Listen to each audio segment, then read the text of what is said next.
ഇനി ഞാൻ അവന്റെ കൂടെ ജീവിക്കത്തില്ല. ഒരു സാധനം പറഞ്ഞ അവന് മേടിച്ചു തരാൻ പോലും കഴിയത്തില്ല. ഇനി ഞാൻ അവന്റെ കൂടെ പോകുന്ന ഇവിടെ ആരും വിചാരിക്കണ്ട കേട്ടോ. ഓ ഇന്ന് തന്നെ അടുത്ത പ്രശ്നം. ഞാൻ ഒരു നിസ്സാര കാര്യം ചോദിച്ചിട്ട് പോലും അവൻ മേടിച്ചു തരുന്നില്ല. എന്റെ നേരെ ചുമ്മാ തട്ടിക്കറി കൊണ്ടുവരുമോ? ഞാൻ അവന്റെ കൂടെ ജീവിക്കത്തില്ല. അല്ല അതെങ്ങനെ ശരിയാവുന്ന? 500 പവന്റെ സ്വർണ്ണം അവന് കൊടുത്ത്, അവൻ പറഞ്ഞ കാറ് പോലും മേടിച്ചു കൊടുത്ത്, ബാക്കി എല്ലാ പൈസയും കൊടുത്തിട്ടല്ലേ ഇവൻ അവളെ കെട്ടിയത്. ഏതല്ലേ ഞാൻ അന്നേ പറഞ്ഞ ഇവിടെ അവന് കെട്ടിച്ചു കൊടുക്കണ്ടെന്ന്. ഇപ്പൊ നിങ്ങൾക്ക് സമാധാനമായല്ലോ. ഇങ്ങനെ വിട്ടാ ശരിയാത്തില്ല.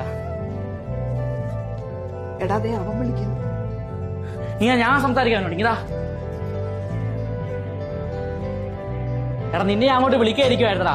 എടാ നീ പറഞ്ഞ ശ്രീധനോ എല്ലാം തന്നിട്ട് തന്നെയല്ല അവളെ അങ്ങോട്ട് കെട്ടിച്ചു വിട്ട്. ഇപ്പൊ അവള് നിസ്സാരം എന്തോ സാധനം മേടിച്ചു തരാൻ പറഞ്ഞപ്പോ നിനക്ക് അത് മേടിച്ചു കൊടുക്കാൻ മേല. ഇതിന് മാത്രം എന്നാ വലിയ സാധനം മേടിച്ചു തരാൻ അവള് പറഞ്ഞേ.